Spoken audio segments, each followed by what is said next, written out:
Это Бегемот СПБ, ремонт Pajero Montero 3 в Санкт-Петербурге.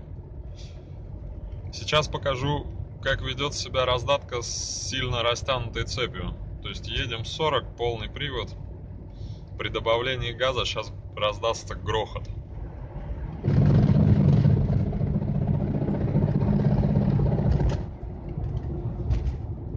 Стучит сильно. В следующем видео покажу разобранную раздатку и что стало с цепью.